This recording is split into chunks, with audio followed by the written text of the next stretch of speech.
In this module, we look at how historically family policy has developed in the United Kingdom. Family was initially considered a private institution. Government had nothing to do with it. It was religion that influenced it. As far as government was concerned, what was happening in the home was not its domain. But gradually, with the evolution of social policy, more and more intervention has happened in the family. But again, for a long time, it was the family which was being helped, and it was being helped to do whatever it wanted to do, not what the government wanted it to do. There was no prescriptive policy.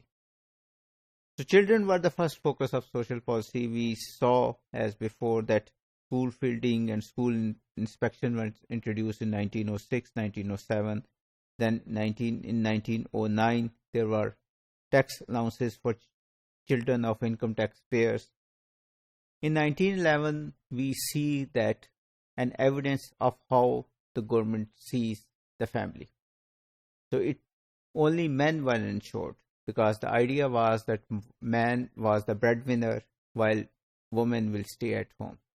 So if you want to insure someone in the family, you will insure man rather than woman. So that was done in 1911. Women's health was important only as mothers.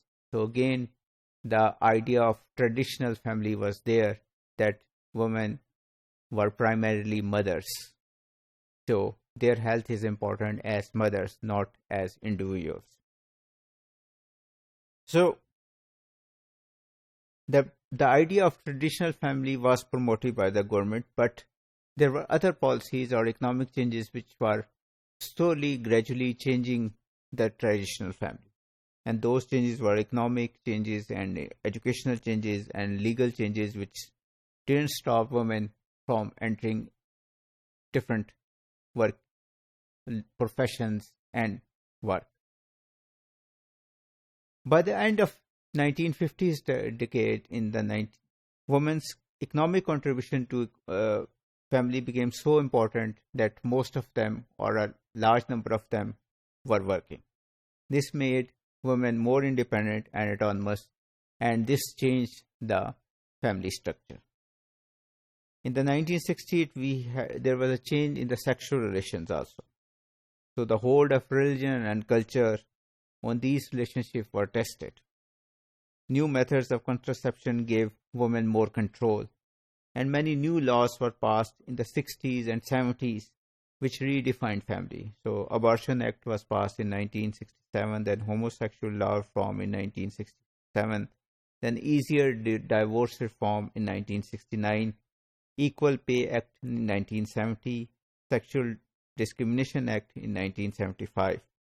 So all these laws affected women's position in the society, in the family, and in their working environments. In the 1970s and 80s and 90s, again, there were more laws, and these laws focused on single parents, which are mostly females. So laws were passed to allow single parents to get the benefit from the states. Laws were passed to protect the single parent, which were females, from their ex-husbands. Laws were passed to give income tax breaks to the single parents, which are mostly females. And this was done because the family structure was changing. As we saw in the previous modules, more and more family and households were headed by the single mothers. Marriage became less necessary as legally civil unions became equal to marriage, and cohabitation became popular. In 2000, married couple allowance was also abolished.